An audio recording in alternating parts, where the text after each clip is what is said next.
Muito boa tarde, ouvintes. Rádio Web de Bem com a Vida.com, seu spa musical aqui pela internet. Estamos ao vivo, direto do estúdio da Rádio de Bem com a Vida.com, numa entrevista muito especial. Hoje nós estamos recebendo aqui nos nossos estúdios o Sheikh Ahmad Shakir, que é um dos responsáveis aqui no Brasil pela ordem Naqshband, dentro da linha do sufismo. Talvez, se você não conheça um pouco ainda o que é o sufismo, nós vamos poder fazer esse bate-papo hoje e falando um pouco sobre isso, né? E o tema é falar sobre o sufismo e o coração puro, o coração aberto. Então, se você quer participar aqui do nosso programa mandando as suas perguntas, é muito simples. Basta você escrever por nosso WhatsApp aqui da rádio, que é o DDD 41 996676997. 996676997. Mande sua pergunta por texto somente. Nós não vamos conseguir escutar o áudio aqui. Mande só por texto, que aí eu faço a pergunta para o Sheikh aqui e ele vai responder direto para você. Nós temos aí ouvintes de várias partes do Brasil, gente também de fora do Brasil que está plugado, acompanhando a nossa programação. Muito boa tarde, Sheikh. Muito obrigado pela sua visita aqui. Boa tarde, Alexandre. Sou eu que agradeço. Boa tarde a todos os ouvintes da Rádio de Bem com a Vida. Para mim é uma grande honra estar aqui com vocês. Ok. Nossa conversa hoje, Sheikh, é entender um pouquinho como que o sufismo, né, lidar com a questão de abrir o coração, que é a grande busca. Mas antes, para os nossos ouvintes que não nos conhecem, a gente vai fazer uma pergunta: o que é o sufismo, né? Alhamdulillah, eu já aguardava essa pergunta, né? E essa pergunta, como disse o mestre Sufi certa vez, é a pergunta mais difícil, né? Porque mesmo para nós que praticamos o sufismo é um mistério, ele é um constante mistério, né? Uhum. Mas normalmente quando as pessoas me perguntam, eu olho o meu coração, eu olho o coração daquele que pergunta, para que a resposta vá de encontro a essa sede que há no coração da pessoa. Então, o que me veio enquanto eu vinha para cá era o seguinte, que há várias formas de explicar o que é o sufismo, né? Mas o que me veio hoje é dizer que o sufismo é uma porta, né? O sufismo é uma porta entre aquela realidade que a gente vê com os olhos e uma realidade que está fora do alcance desses olhos, né? Então, o ser humano tem percepções de ordem sensível, né? Mas o mundo real não transcende isso. Uhum. É isso, mas também é mais. Uhum. Né? E então, o que há por trás do véu, né, entre o mundo sensível e o mundo sutil, né? Uhum. Então, essencialmente, o sufismo é um caminho que permite o ser humano conhecer aquilo que não pode ser conhecido através de meios comuns. Uhum. Também é uma busca por sentido, né? Nós buscamos conhecimento, né? Mas não é apenas a busca pelo conhecimento, é a busca por autorrealização. Uhum. Né?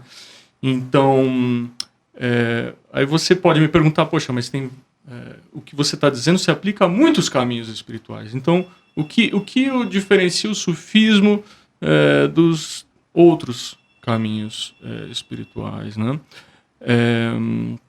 No caso, o sufismo ele está inserido em um contexto, né? Uhum. Que no caso é o contexto islâmico, né? Então, o sufismo, dito de uma forma bem simples para as pessoas, né, para não ficar algo tão enigmático, o sufismo é uma forma de espiritualidade islâmica. Uhum. Né? É o misticismo dentro da religião islâmica. Uhum. Também conhecido como tasawuf, né, o termo técnico. É uma ciência islâmica, é a ciência do desenvolvimento espiritual. Perfeito.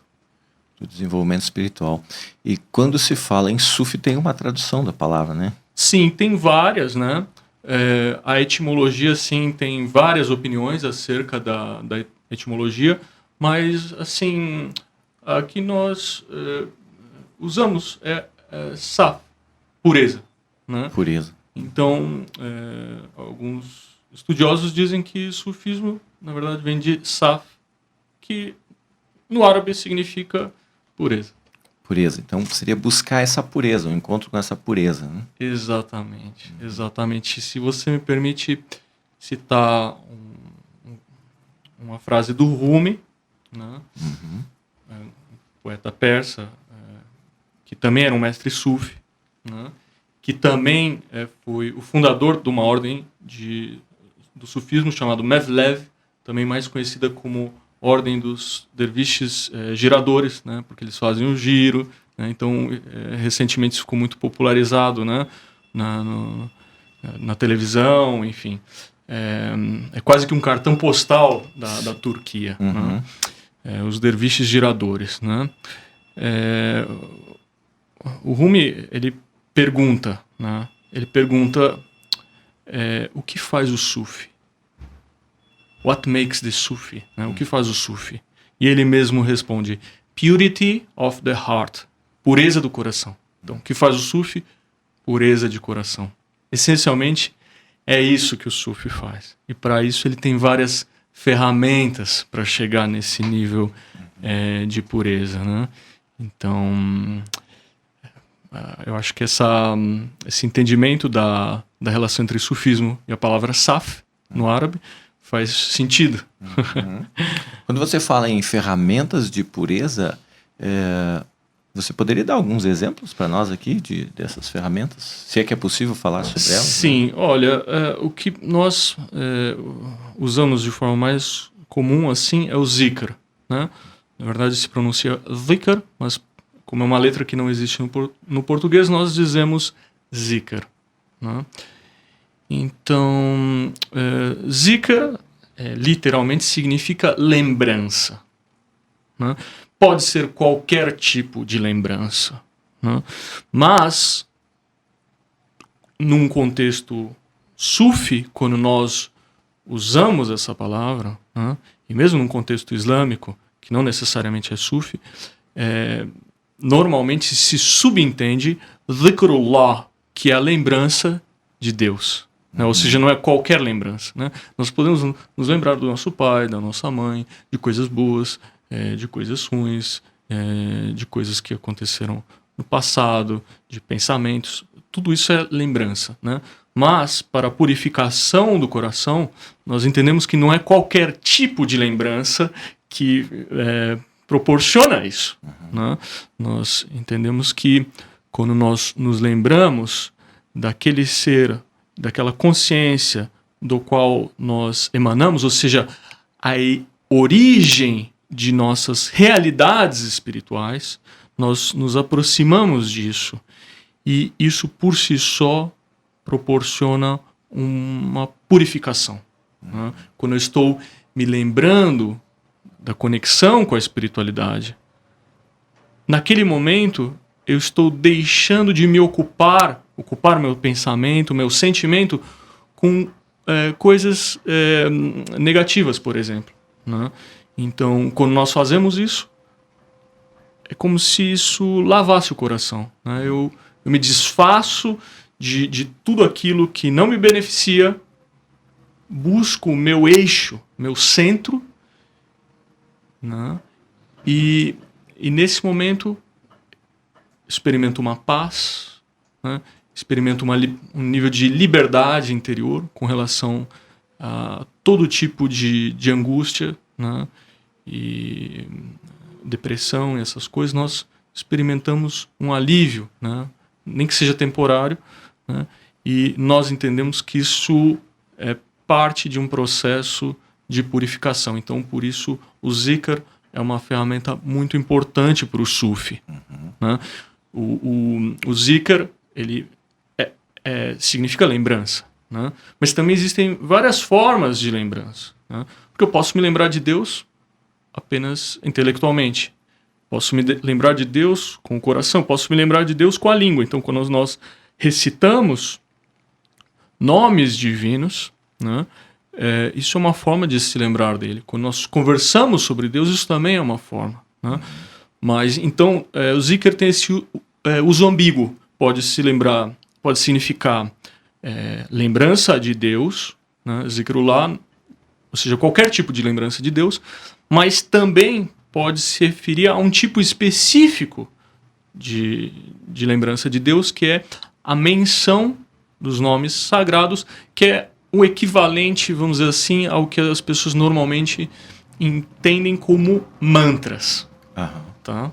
Tá. Então seria mais do que só uma lembrança intelectual, seria uma experiência, na verdade. Assim. Exatamente. Seria uma experiência que pode envolver recitações, às vezes em voz alta, às vezes em silêncio, leituras, uma série de coisas, mas essas diversas formas de zikr, na verdade, visam conduzir o sufi ou o derviche, são sinônimos, né, ao estado de zikr.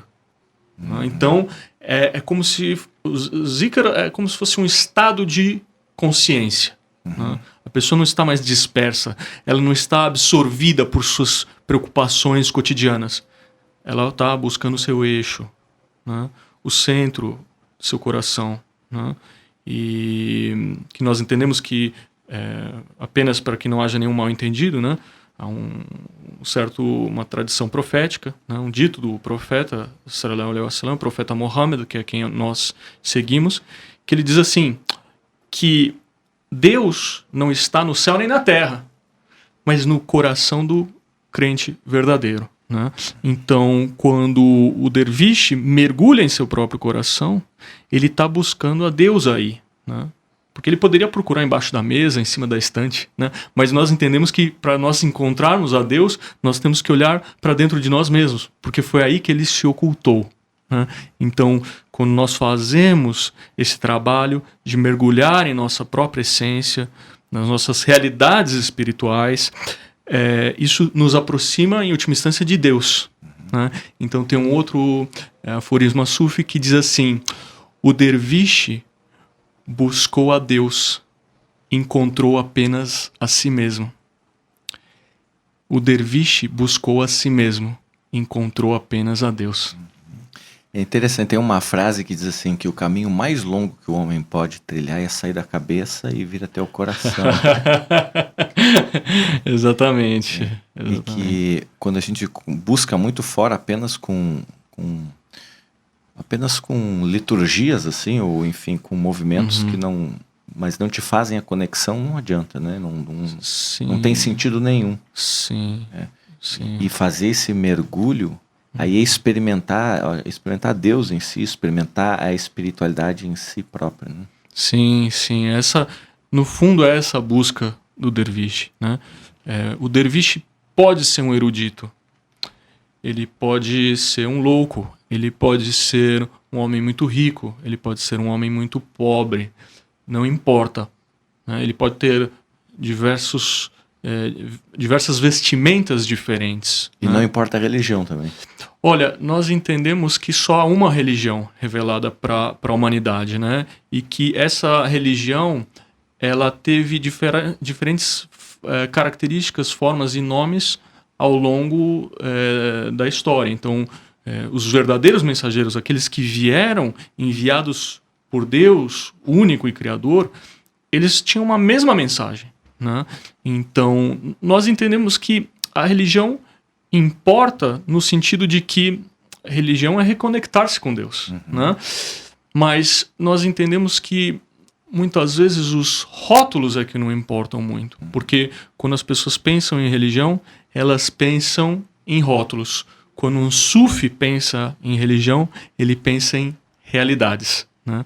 Então, nós entendemos que, em última instância, todas as religiões verdadeiras vieram de um mesmo Deus. Né? E elas são expressões da realidade desse Deus como se fossem diferentes rosas de um mesmo jardim. Mas a essência do ensinamento era o mesmo. Né? Então, essa religião é necessária porque ela foi prescrita por Deus para a humanidade. Mas isso é um outro entendimento sobre o que significa a religião. As pessoas elas se preocupam demasiadamente com o nome e o rótulo e se esquecem que, no fundo, a religião é algo que Deus, um presente de Deus para a humanidade, que veio em capítulos e cada um desses capítulos tem a sua própria beleza, tem o seu próprio perfume. Então,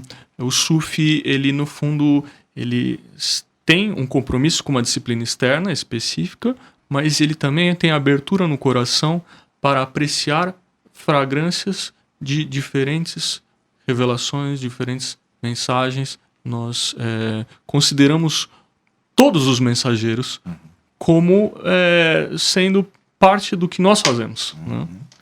Perfeito. E para quem busca o sufismo, não importa qual é a ordem religiosa que a pessoa segue, o sufismo é aberto a todas as ordens. Né? Olha, você quer dizer tradições religiosas? É isso, tipo, tradições religiosas. Né? A pessoa é católica, outra é evangélica, outra é um bandista, enfim. Né? Olha, depende muito da ordem sufi, tá? A maior parte das ordens sufis ortodoxas requerem que a pessoa se converta ao Islã, como começo de tudo, né? Especificamente a ordem Naqshband, ela aceita em suas reuniões pessoas de todas as origens. A pessoa pode ser ateu, pode ser capitalista, comunista, pode ser de outra religião, pode ser adorador do fogo, ela pode ser o que ela quiser, ela é bem-vinda em nossos encontros, né?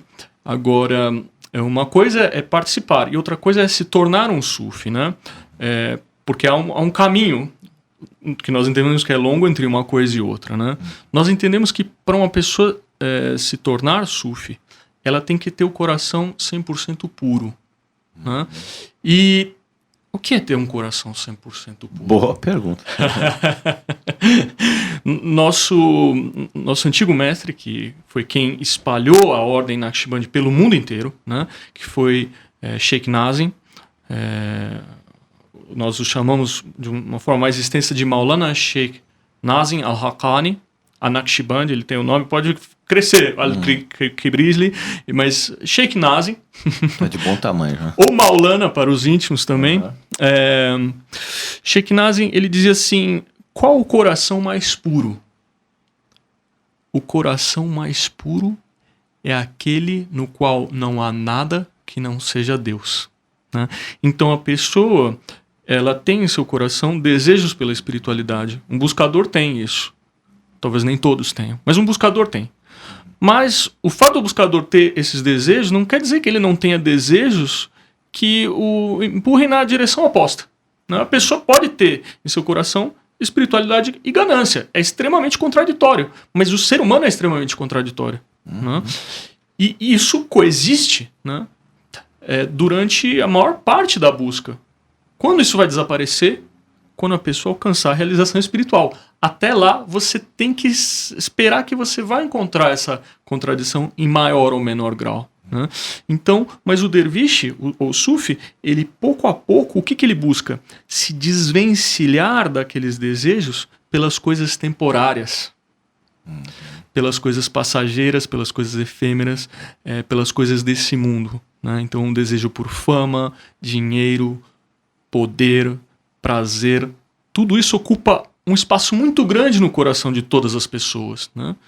E o sufi não é diferente, ele é uma pessoa comum, mas é uma pessoa comum que está lutando contra esses desejos. Né? Não que ele seja moralista, mas é que ele quer que esses desejos cedam lugar a um outro tipo de desejo que pode conduzi-lo a um outro tipo de vida. Sim. É interessante porque a gente vê, às vezes, por trás de uma pessoa que busca, por exemplo, o álcool, a droga, no fundo ele está buscando uma comunhão, uma conexão com algo maior. Talvez ele nem sabe que é a espiritualidade que está buscando ali, né? Sim. Nós entendemos que em todo coração há uma lacuna que só pode ser preenchida por um contato real e profundo com a espiritualidade. Todos têm. Né? E quando a pessoa experimenta esse vazio, aquilo é insuportável. Aquilo é insuportável. Todos os seres experimentam isso, né? Entretanto, alguns buscam preencher esse vazio com a espiritualidade. E outros buscam preencher esse vazio com outras coisas, né? Mas, no fundo, nós, seres humanos, temos isso em comum. Nós carecemos de algo que dê sentido às nossas vidas. Nós podemos buscar esse sentido no trabalho, nas drogas, nos estudos, na boemia, nas festas, na religião, na filosofia, na ciência. No fundo, quando uma pessoa busca preencher esse vazio, o que ela está buscando? Por algo que dê sentido à sua vida. Né? E é interessante porque algumas coisas dão sentido, mas temporariamente. Sim. Então, inevitavelmente, essa pessoa vai ter que continuar buscando esse sentido em outro lugar. O álcool vai, talvez, ocupar o seu dia a dia, os seus pensamentos, durante um tempo. Mas, depois de um tempo, ele vai cobrar um preço e ainda, além de cobrar um preço alto, ele não vai mais oferecer o sentido que oferecia no começo, né? Então, nesse sentido, todos nós, seres humanos, temos isso em comum, né? Então, tem história de pessoas que sofriam de alcoolismo, mas que alcançaram a realização espiritual, porque se deram conta desse vazio, né? Então, tem a história de um homem que era alcoólatra, né? Mas a última coisa que ele recitou antes de morrer foi Allah. E Deus o aceitou como um dos santos, né? Então, é um grande mistério. Nós, sufis, buscamos a espiritualidade, mas de nenhuma forma nós sentimos que, por sermos sufis, nós somos superiores às outras pessoas. Não, estamos todos aqui nesse mundo buscando uma mesma coisa de formas diferentes, né? Então, quando nós vemos uma pessoa, nós podemos aprender até mesmo de um alcoólatra, de um bêbado, de um drogado, de um animal, de uma planta. Nós olhamos para tudo com olhos de humildade, porque, no fundo, todos os seres têm uma essência espiritual, uma essência sutil. E a forma como esse ser lida com a realidade e busca satisfazer esse anseio é única. E é fonte de ensinamento para todos os outros, né? Então nós não vemos a nós mesmos como seres superiores, mas seres que estão buscando de uma forma específica. E nós gostamos tanto de aprender com os outros, como de compartilhar, não ensinar, mas muito mais compartilhar do que ensinar aqueles tesouros que nós já encontramos, né? Porque o bem que nós queremos para nós mesmos, nós queremos para os outros também. Então, o sufismo é um tesouro que não pertence aos sufis, mas que pertence à humanidade. Legal. Estamos conversando aqui com o Sheikh Ahmad Shakir, que é o representante aqui no Brasil da ordem Naqshbandi, essa ordem de sufismo. Nós estamos conversando sobre o sufismo e essa pureza de coração. Então, se você quer mandar as perguntas aqui para a rádio, é muito simples. Você pode mandar via WhatsApp mesmo, nosso DDD é o 41, e o telefone é o 99667-6997. 99667-6997. Estamos falando sobre algumas ferramentas de limpeza, de pureza do coração, né? A gente ouve falar e vê também assim, a questão do giro sufi, né? Que também é uma ferramenta. Podia falar um pouquinho para nós sobre o que é o giro sufi, na verdade, Sheikh? Claro. Alhamdulillah. O giro, como nós falamos de zikr, né? A lembrança, né? O giro, nós entendemos que é uma forma de zikr, né? Inclusive, o derviche Mevlev, ou de alguma outra ordem que também pratique o giro, porque o giro é tradicional da ordem Mevlev, mas também é praticado por outras ordens, né? O derviche, enquanto está praticando o giro, ele está recitando algum atributo divino, né? Então nós vemos na cerimônia do Sama, que Sama significa escutar, né? Os derviches, eles vão passando e eles vão e cumprimentam o sheikh, que conduz a cerimônia, né?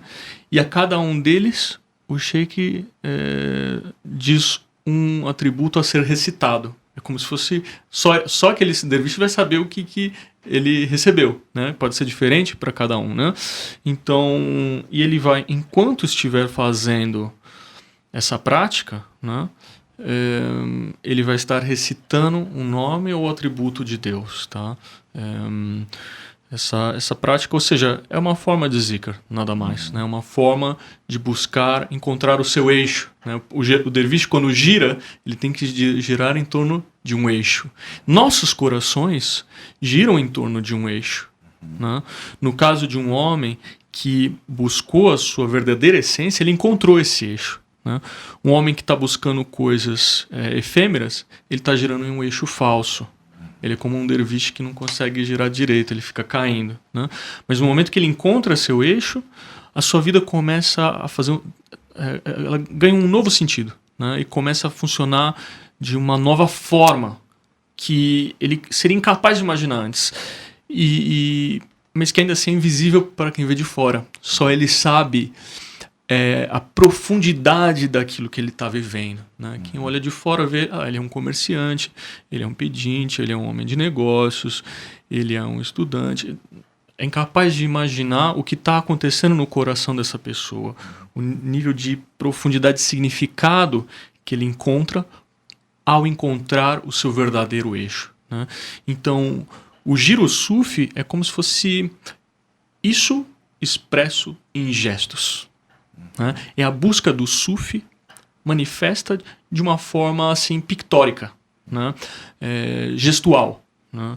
Então, por exemplo, uma da simbologia dessa postura do sufi, do derviche, quando faz o giro, é que ele tem uma das mãos, né? No caso a mão direita, ela está voltada com a palma para o alto, né? Isso para nós é muito eloquente, né? O que isso tá dizendo? A pessoa, quando coloca as palmas da mão para o alto, ela está numa postura de súplica, de oração, né? A quem nós oramos, a quem nós suplicamos? A Deus. Então, o derviche é um buscador. E com esse gesto, o que ele está querendo dizer? Ele está querendo dizer, ó Senhor, ele se dirige a Deus, ó Senhor, por favor, conceda-me tuas bênçãos, né? Tuas emanações. Nós entendemos, apenas para abrir um parênteses, que o ser humano depende de 3 alimentos para viver, né? O alimento para o corpo, que é a comida, o alimento físico, né? O alimento para o ego, que é o prazer, né? Então, todos nós precisamos experimentar prazer para essa nossa vida ser suportável. Mas também do que nós chamamos de baraka, que foi um tema de uma palestra que eu fiz recentemente aqui em Curitiba, em outros lugares, né? Tinha o título na verdade era o vinho místico de Rumi, mas que no fundo é a baraka. Ele, quando falava do vinho, na verdade ele estava se referindo a uma substância espiritual, que nós chamamos de baraka, que são, traduzindo literalmente, bênçãos. Mas a palavra bênçãos para nós, ela pode ser usada de forma muito superficial. Para nós é como se fosse assim, emanações divinas, que no fundo são o alimento do nosso espírito, né? Então, o derviche, quando faz o giro, ele coloca a sua mão em postura de súplica, ele está se dirigindo a Deus, né? E dizendo, ó Senhor, por favor, conceda-me tuas bênçãos, né? Isso é a postura de súplica, né? Entretanto, sua mão esquerda está voltada para baixo, com a palma para baixo, né? Então, por quê, né? Porque o verdadeiro buscador não busca apenas para si mesmo, né? Aquelas bênçãos que ele recebe de Deus fluem através dele e ele não guarda para ele. Ele deixa isso para a humanidade, né? E quanto mais ele recebe, ou melhor, quanto mais ele canaliza aquela energia que ele recebe, mais ele recebe, entendeu? Se ele guarda para si, o fluxo é interrompido, né? Então, resumindo assim, essa postura, ela nos diz isso, né? O buscador busca para si mesmo, mas não só para si mesmo. Ele busca para toda a criação, né? Então, quando nós fazemos o giro, nós estamos buscando certas posturas que, por mais que muitas vezes o intelecto não compreenda, elas reequilibram o coração. Né? Então, é uma forma de zikr. Claro, perfeito, né? Uma forma belíssima. Você fala que é sempre essa busca e esse contato com o Deus, né? Agora, dentro do sufismo, quem é Deus? Porque existem várias interpretações de Deus, né? Então, eu gostaria que você trouxesse essa visão, assim, para o sufismo. O que é Deus? Olha, nós entendemos, né? Isso eu vou usar com minhas palavras agora, né? Porque a experiência de Deus, né? Como eu comentei antes, né?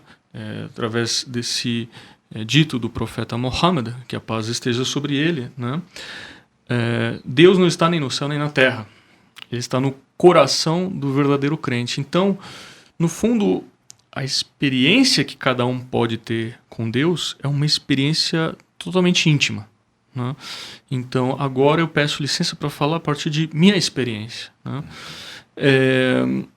Eu poderia descrever, assim, acho que seria o melhor que eu poderia fazer ao tentar descrever Deus com palavras, e que ele é um ser infinitamente transcendente.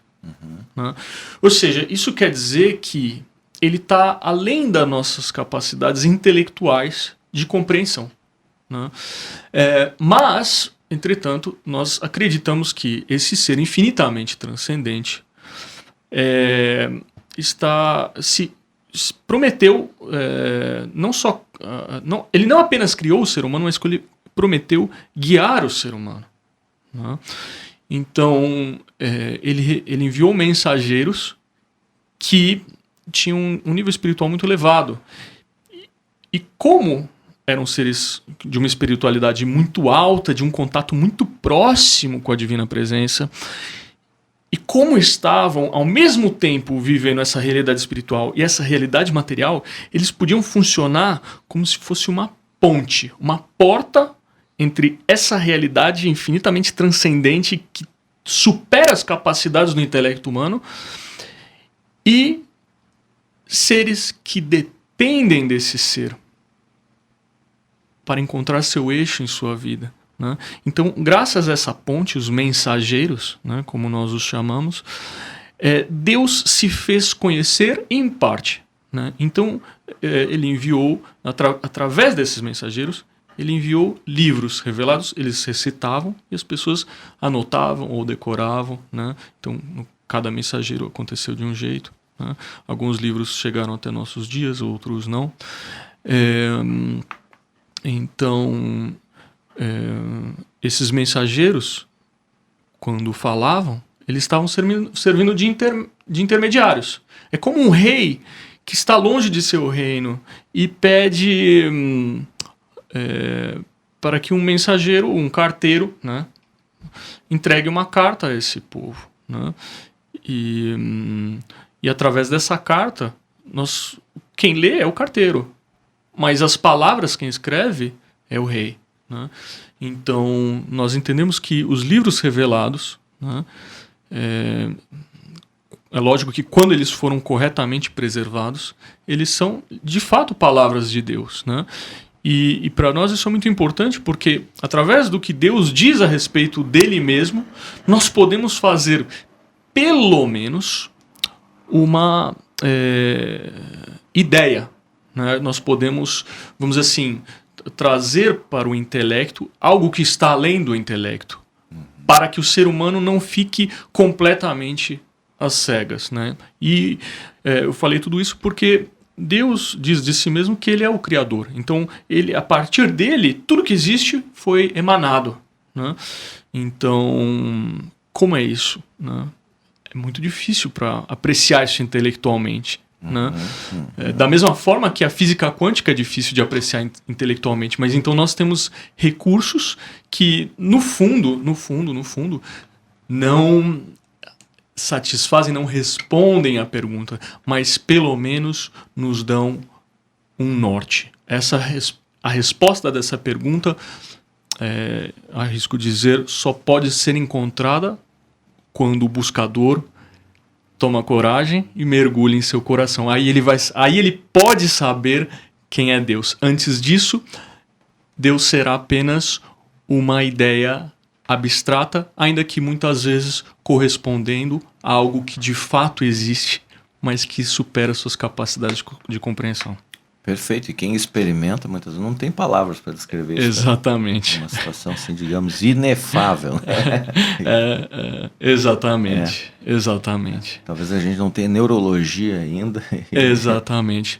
E muitas vezes eu comento assim com as pessoas, como você explicaria o que é a internet para o seu gato?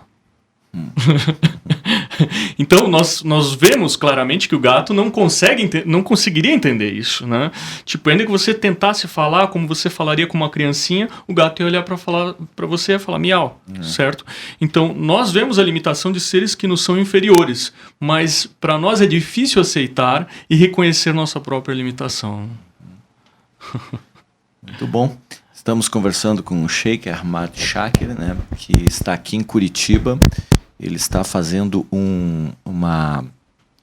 ele vai estar fazendo uma palestra hoje em Curitiba e durante o final de semana vai ter um evento, né, que vai ser um evento já para as pessoas que estão inscritas aqui, né? Depois a gente vai dar um pouquinho mais de informações sobre isso, né?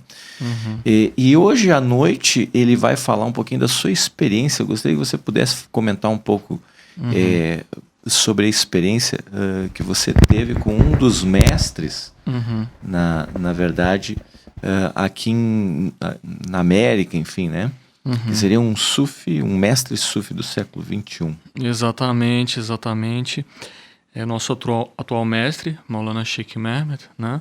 Como eu havia mencionado antes, nós tivemos um mestre anterior, né, chamado Sheikh Nazim, que foi quem eu primeiramente conheci. Eu entrei no sufismo, especificamente na Ordem Naqshbandi, por causa dele. Né? Você mora em São Paulo, você é de São Paulo? Moro em São Paulo, exatamente. Então, é uma longa história, inshallah, não sei se hoje, mas havendo oportunidade eu conto ela toda. Mas eu entrei em contato com o Sheikh Nazim, já um velhinho, de olhos bem claros, turbante, um sorriso muito cativante, né? Como ele parecia muito os mestres sufis das histórias, né? É uma figura assim quase arquetípica, Sheikh Nazim, né? Entretanto, ele faleceu faz poucos anos, mas deixou um sucessor, né? Sheikh Nazim, ele nunca veio para a América Latina. Ele chegou a ir para os Estados Unidos, chegou a ir até o México, mas para a América Latina ele nunca veio, né? Então, e quanto mais a idade avançava, mais difícil ficava dele vir. Então, entretanto, ele deixou um sucessor que é jovem ainda, né? Que por um acaso é filho dele. Nem sempre o sucessor de um mestre sufi é o próprio filho, mas nesse caso coincidiu, tá? Então não é uma coisa que passa de pai para filho, mas que depende de um nível espiritual, e no caso coincidiu de ser o filho dele, né? E ele esteve, para nós foi uma experiência muito especial. Ele esteve viajando aqui pela América Latina, especificamente Argentina, Chile e Brasil, né? E para nós que já os seguíamos desde antes, foi assim uma bênção indescritível poder estar com ele em nosso próprio continente, em nosso próprio país, nossos próprios países, né? E ele ficou em torno de 20 dias aqui viajando. Infelizmente, em São Paulo foi a única cidade que ele esteve do Brasil e ficou apenas pouco mais de 24 horas. Né? Ele chegou domingo à noite e foi embora nas primeiras horas de terça-feira, né? Isso porque o grupo aqui no Brasil ainda é mais recente do que nesses outros dois países, né? Argentina e Chile, mas já foi uma bênção indescritível e foi a primeira vez que nós temos conhecimento que um dos elos da Sílsila, ou seja, um dos 41 mestres da Ordem Naqshband Haqqani veio para a América Latina, para o nosso continente, né? Então, assim, além da bênção de estar com ele, foi, assim, uma experiência que seguramente vai ficar para a história por seu caráter inédito. Então, inshallah, na palestra eu vou comentar um pouco mais como foi. Se qualquer pergunta que você, os ouvintes, tenham, eu posso responder quanto a isso, qualquer outro tema também, não tem problema, não guardo surpresas. Na palestra, se for necessário, eu volto a falar. Até porque na palestra vai ter mais tempo. Né? Vai ter mais tempo, exatamente. Mas nós temos perguntas dos nossos internautas. Eu vou pedir para o Abdulkadir, que é o coordenador da Ordem Naqshband aqui em Curitiba, para ele estar aqui com as perguntas. Pode passar para a gente. O Victor quer saber sobre o alimento do ego. Ele gostaria de saber se deve ser evitado alimentar o ego. Olha, essa é uma excelente pergunta, tá? Essa é uma pergunta realmente muito boa. Eu diria que especialmente nos nossos dias, assim, essa pergunta pode levar a um entendimento que possa nortear a nossa vida, né? Porque nós somos seres espirituais, né? Mas nós temos, vamos assim, características animais também, né? Nós temos um corpo que tem um funcionamento biológico, né? Temos instintos, temos impulsos de toda a natureza, né? Se falta comida, a gente sente fome, né? Então, nós não somos meramente seres espirituais, nós somos seres espirituais inseridos em um contexto material, né? Então, a forma como o ser humano lida com o prazer influencia na sua vida espiritual e pode, vamos dizer assim, fazer com que ele alcance a sua realização espiritual mais rapidamente, ou que, ao contrário, se afaste cada vez mais dela, né? Então, o que Sheikh Nazim dizia? Na verdade, Sheikh Nazim, quando ele fala sobre isso, ele cita o mestre dele, que foi o grande Sheikh Abdullah Al-Faiz Dagestani, numa pronúncia simplificada, né? Os nomes em árabe são difíceis, mas é uma pronúncia simplificada para as pessoas entenderem. O Grand Sheikh dizia o seguinte, né? O ego tem desejos legítimos e desejos ilegítimos, né? Então, o que acontece, né? Os desejos ilegítimos, quando a pessoa atende esse desejo por prazer ilegítimo, ela se torna progressivamente mais obscura. Esses desejos passam a dominar o coração da pessoa. É como, por exemplo, por drogas, né? Então a pessoa usa um tipo de droga que não lhe faz mal e depois ela sente que aquilo perde o efeito e busca um tipo mais forte e cada vez mais forte, cada vez mais forte. Quando ele se dá conta, ele se tornou escravo daquele prazer, né? Então é muito, muito importante tomar cuidado, né? Porque os prazeres que nós consideramos ilícitos, né, ilegítimos, são aqueles que nos livros sagrados Deus proibiu, né? Então, agora, é importante fazer uma distinção que nós no sufismo não temos uma visão moralista sobre essas proibições, né? Essas proibições são, assim, orientações no sentido de que nós possamos ter uma vida saudável, né? Ou seja, Deus proibiu, mas por que ele proibiu, né? As coisas proibidas, se nós refletirmos a respeito, nós vamos nos dar conta que são aquelas coisas com potencial de causar dano ao ser humano e eventualmente até escravizá-lo, né? Então, infelizmente o tempo é muito curto para dizer o que deve ser feito. É lógico que isso também depende um contexto religioso, por isso a religião é importante, né? Nós acreditamos que, por exemplo, Sheikh Nazim, ele dizia assim que todo mensageiro ele veio com uma missão, que foi ensinar as pessoas a domarem o seu próprio ego, entende? Então, todos os mensageiros, né? Ou seja, aquelas regras da religião quando corretamente preservadas, porque muitas vezes elas passam por um processo de telefone sem fio, coisas são excluídas, novas coisas são acrescentadas, aquilo para de ter efeito. Mas quando elas são corretamente preservadas, elas fornecem um guia para o ser humano. Como evitar aquele prazer ilícito, que vai fazer com que, em última instância, ele acabe escravo desse prazer. Né? Então, voltando ao Grand Sheikh, ele dizia assim: evite os prazeres ilícitos. Mas os prazeres lícitos, você tem a obrigação de oferecer ao seu ego, é lógico que numa medida adequada também, né? Porque é uma segunda armadilha. A primeira armadilha são os prazeres ilícitos. E a segunda armadilha é o excesso dos prazeres lícitos. Né? Então, o Grand Sheikh dizia que o alimento para o ego, né, que o ego tem direito a 3 coisas. Ele tem direito a se alimentar, ele tem direito a ter abrigo e ele tem direito a sexo. Né? Para você conseguir o seu alimento, você não pode roubar, porque esse alimento se tornaria ilícito. Né? Nós entendemos que tem alguns tipos de comida que também são ilícitos. Né? Então, esses nós devemos evitar. E o que nós dizemos no sufismo é que a forma correta de apreciar o sexo é dentro do casamento. Né? Infelizmente o tempo é muito curto, possivelmente muitos ouvintes vão entender isso como um moralismo, mas há uma sabedoria muito profunda por trás disso. Infelizmente não vai dar tempo para se aprofundar nesse tema, mas não é um assunto menor. Tá?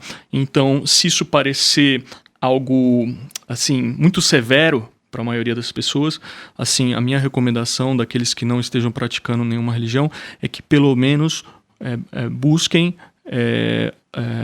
o sexo, mas com uma intenção pura. Tá? Normalmente, ou seja, vinculado com a pessoa que você ama, com a qual você quer estar. Né? Mais uma vez, nós buscamos pureza. Né? E a pureza também envolve pureza de intenção. Né? Então, se você se aproxima de alguém querendo se aproveitar dessa pessoa, provavelmente seu coração não vai se tornar mais puro. Toda a questão é trabalhar com a intenção, né? Sim. No primeiro nível, né? Assim, se eu pudesse, eu recomendaria também que as pessoas tivessem uma bênção. Né? Mas se a pessoa, vamos dizer assim, ainda não segue uma religião, que pelo menos ela evitasse fazer da busca por prazer sexual uma coisa doentia e associada a más intenções, tá? Tipo, isso para quem não segue nenhuma religião, mas se possível que ainda assim elas busquem uma bênção, também há uma sabedoria por trás disso. Infelizmente não dá para se aprofundar suficientemente. Temos mais uma pergunta. Positivo. O ouvinte Luiz Henrique gostaria de saber como os sufis veem a questão da nova era mundial. Enfim, para onde caminha a humanidade? Olha, essa é uma pergunta muito boa também. Eventualmente nós podemos pensar em fazer uma palestra sobre isso, porque é um tema muito largo, né? Mas assim, para que o ouvinte não fique sem nenhuma ideia do que os sufis pensam sobre isso, assim, em primeiro lugar, assim, que nós evitamos pensar muito, né? Porque não que nós não façamos uso do intelecto, não é isso, né? Mas é que nós procuramos o máximo possível embasar aquilo que a gente pensa, nossas opiniões, com base naquilo que os mensageiros trouxeram, né? Seja através dos livros revelados ou seja através do segredo espiritual. Né? Que essencialmente é isso que faz com que o mestre sufi seja um mestre sufi, ele herda esse segredo. Né? Então, nossa referência são os mensageiros, os livros que eles trouxeram e os mestres, que são os herdeiros desses mensageiros, né? Do conhecimento místico desses mensageiros. Né? Então, sem me delongar muito, o que eu poderia dizer é o seguinte, que a humanidade passa por ciclos. Né? Então, cada vez que um mensageiro vem a esse mundo, ele eleva o nível espiritual de toda a humanidade. Né? E imediatamente depois que ele se vai, esse nível começa a cair. Então, se esse nível cai muito, há um risco muito sério, né? Imagine um ser humano, um indivíduo, né? Eu vou comparar a espécie, no caso, com o indivíduo, né? Um indivíduo que se dedique a consumir drogas, ele está correndo um risco, certo? Esse risco pode nunca se consumar, né? Mas em potência, ele está fadado a se consumar, né? Então imagina uma pessoa que começa usando álcool, maconha, depois cocaína, depois heroína, depois crack, né? Todos aqui que vivem em uma cidade grande possivelmente já viram o que normalmente se conhece como nóia, aquele sujeito que assim, ele aparenta ser alguém que perdeu o cérebro, tipo assim, ele não consegue fazer nada a não ser buscar por droga, né? Em diferentes níveis, né? A pessoa que segue esse caminho, ela está correndo o risco de se perder completamente, né? Então, o indivíduo corre esse risco.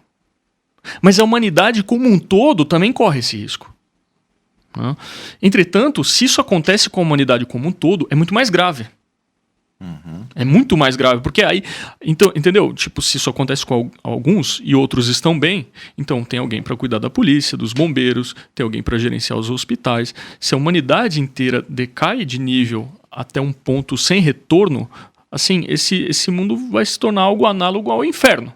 Então, a humanidade está constantemente correndo esse risco e nós entendemos que, com a passagem do tempo, isso vai se intensificando. Quando começa a chegar perto de um ponto sem retorno, nós entendemos que isso é o momento em que tem que vir uma intervenção divina, né? Porque senão tudo pode se perder.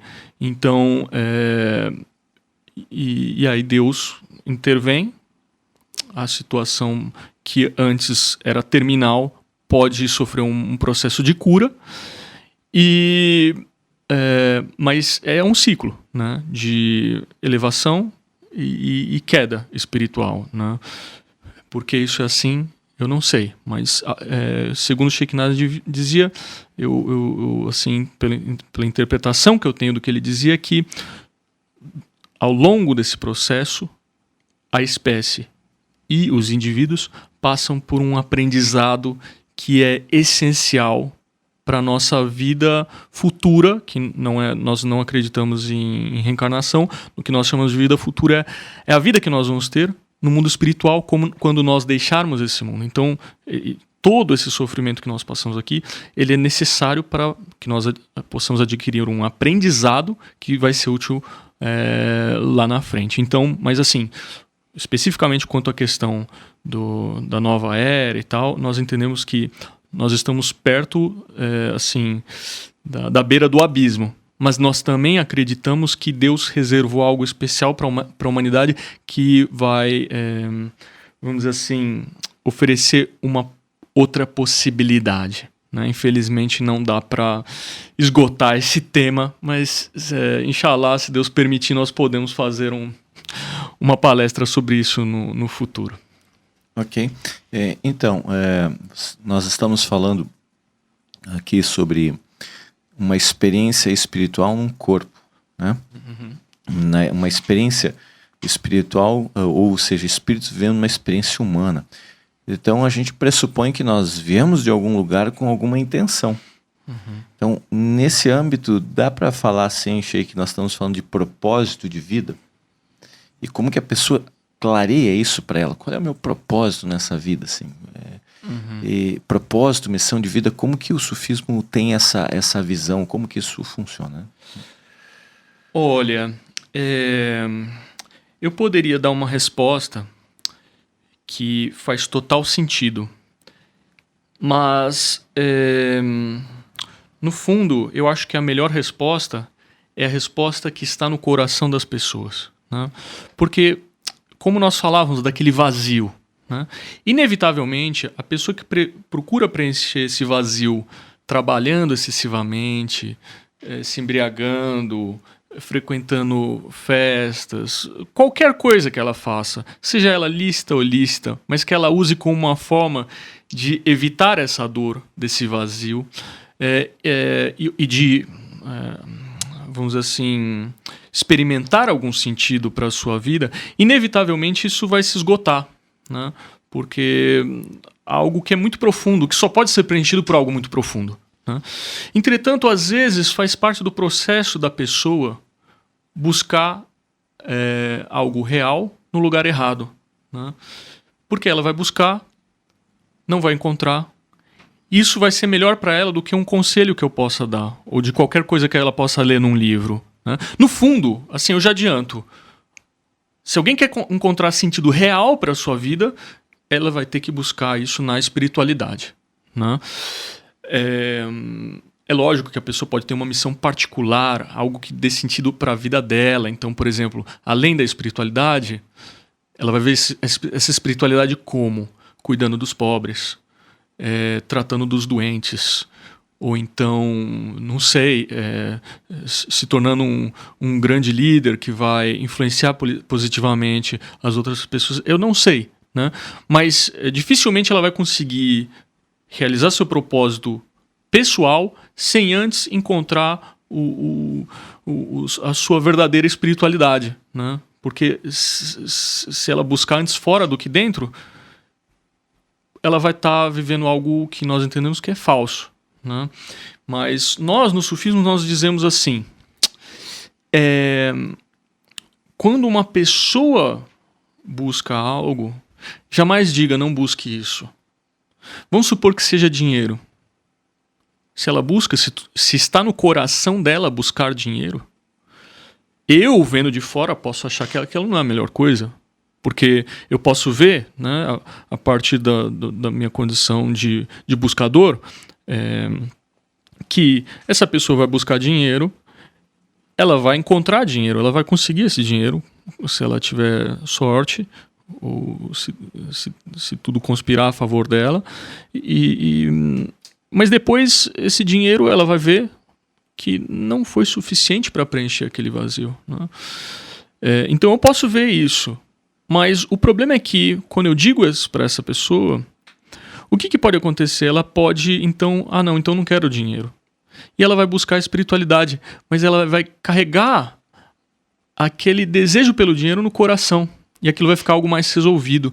Então talvez seja melhor para a pessoa não buscar o dinheiro, conseguir esse dinheiro e se dar conta por si só, com seus próprios olhos, por sua própria experiência, que aquilo não a satisfez.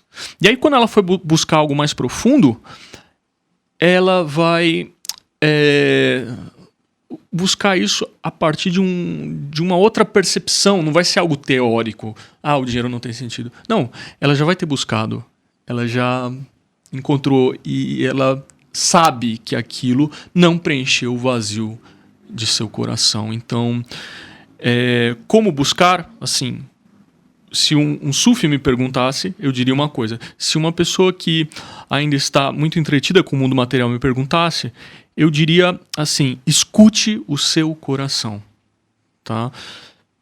Mais profundamente que você puder. Se você seguir isso, se Deus permitir, você vai acabar chegando. Talvez, num primeiro momento, seja um propósito falso, né? Um propósito ainda muito superficial comparado com o potencial de sua existência, mas muitas vezes isso leva a uma reflexão e a uma busca mais profunda. Então, eu não posso dar uma resposta fechada, porque cada ser humano é um ser humano. Cada ser humano é uma criação única de Deus, foi criado por um propósito que, como todo ser humano, tem algo em comum, mas muitas vezes é algo único. Então, busque dentro de seu coração, a resposta provavelmente está aí. E pode ser que ela não venha no primeiro dia, mas se a pessoa insiste, ela e se Deus permitir, ela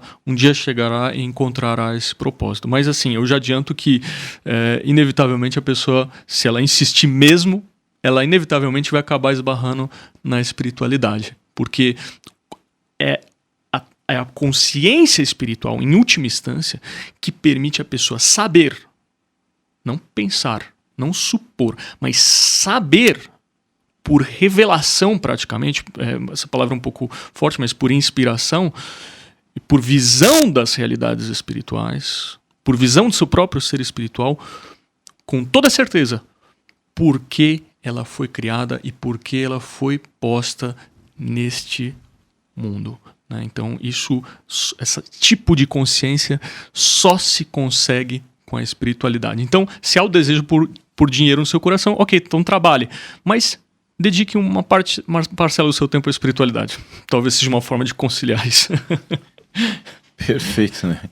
Na verdade, é olhar para dentro. Né? Olhar para dentro. Olhar para dentro, de novo, voltamos ao mesmo ponto, olhar para dentro e olhar para o coração. A gente fica muito preso aos 5 sentidos, ao mundo da necessidade material e se enrosca com isso e esquece que existe um tesouro maior aí que está guardado aí, né? Abdul? Então, o cronograma do Sheik aqui em Curitiba, além da palestra de hoje às 20 horas, no Instituto de Bem com a Vida, situado na Rua Parnaíba 345, é o seguinte: final de semana, sábado e domingo, estaremos no primeiro encontro da Tárika da Ordem Naqshbandi de Curitiba. Se alguém tiver interesse, pode entrar em contato pelo telefone 99844-9138. E, passado aí esse final de semana, se a pessoa tiver um interesse de experimentar o Zikr, por exemplo, que foi comentado pelo Sheik, pode participar do Zikr na sala da Ordem Naqshbandi de Curitiba, aqui em Curitiba, que fica na Rua Dr. Favre, número 581, no espaço Terra Índia, na região central de Curitiba. Ok, então está feito o convite. Quem quiser entrar em contato com o Abdul Qadir, ele pode passar maiores informações, né, das meditações, o Zikr que ocorre às quintas-feiras, que é conhecido como a evocação coletiva de Deus, quanto do contar dos contos também, né?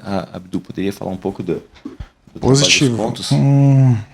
Uma aproximação que a gente faz em relação às práticas sufis é um trabalho de contos que a gente tem feito presencialmente também na sala da ordem, que a gente se encontra um domingo a cada 2 semanas e tentamos nos aprofundar em um conto e ver o que aquele mestre sufi tentou nos revelar com aquele conto. E a gente faz também algumas práticas para experimentar algo além de buscar só a compreensão. E a gente faz um trabalho continuado pelo WhatsApp desses estudos dos contos. Perfeito. Quem quiser saber maiores informações, volto a comentar que entrei em contato com o Abdul Qadir, que passou o telefone agora. Essa entrevista vai ficar postada depois ali no Facebook e ela vai ser colocada também num podcast internacional chamado Consciências. Né? Então você pode reouvir as informações que estão colocadas aqui. E para encaminhar então o nosso fechamento, eu gostaria de saber se o Sheik Ahmad Shakir teria alguma mensagem final para deixar, alguma coisa que ele gostaria de colocar. Senão a gente vai encaminhar os agradecimentos. Né? Eu não vim com nada de caso pensado, mas já que estou aqui, já que as pessoas já dedicaram o seu tempo, a sua atenção a escutar nossas humildes palavras, eu gostaria de dizer que primeiramente, como nós já dizíamos, que busquem em seus corações, né, com maior profundidade que puderem, né, por um sentido na vida. Né. E, se possível, que busquem um caminho espiritual, né, porque o caminho espiritual, no fundo, ele fornece ferramentas para que a pessoa possa, de fato, escutar o que há em seu coração e distinguir isso da voz do ego. Né? Nós podemos escutar o nosso coração, mas nós também temos um ego. Como distinguir uma voz da outra? Como seguir o coração sem ser enganados pelo ego, que muitas vezes se disfarça de algo puro quando na verdade não o é. Né? Então, o caminho espiritual, ele, no fundo, ele serve para isso. Para ajudar você a encontrar profundidade dentro do seu próprio coração e aprender a ouvir a voz do seu próprio coração. Né? E se você tem essa busca por um caminho espiritual, de preferência, né, um caminho espiritual que tenha um mestre realizado, não alguém com título de mestre, mas alguém que tenha alcançado de fato a realização espiritual, né? Porque hoje em dia tem muitas pessoas que seguem um caminho, mas que não é um caminho que não tem mestre, né? Então, nós entendemos que o caminho é o mestre, né? Nós queremos aprender essa realização espiritual, nós precisamos aprender com alguém que já tem alcançado, né? Se aquele caminho não tem mestre, significa que é um caminho de pessoas bem intencionadas, orientando umas às outras sobre como alcançar a realização espiritual, sem que de fato nenhuma delas tenha alcançado a realização espiritual, né? Então no sufismo nós dizemos um cego não pode guiar outro. Então busquem um mestre, né? Se vocês encontrarem um mestre, automaticamente vocês vão encontrar um caminho, automaticamente vocês vão ter totais condições de aprender a ouvir o próprio coração, a voz do Espírito que fala dentro de cada um de nós, mas de uma forma segura, assistida, tá? Então, busquem, da forma que puderem, mas busquem. Muito obrigado.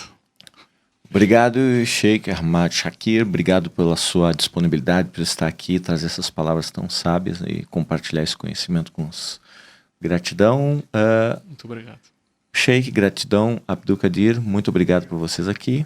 E continue ouvindo a nossa programação de Bem com a Vida, o seu spa musical aqui pela internet. Vamos com mais música agora na sua tarde de sexta-feira.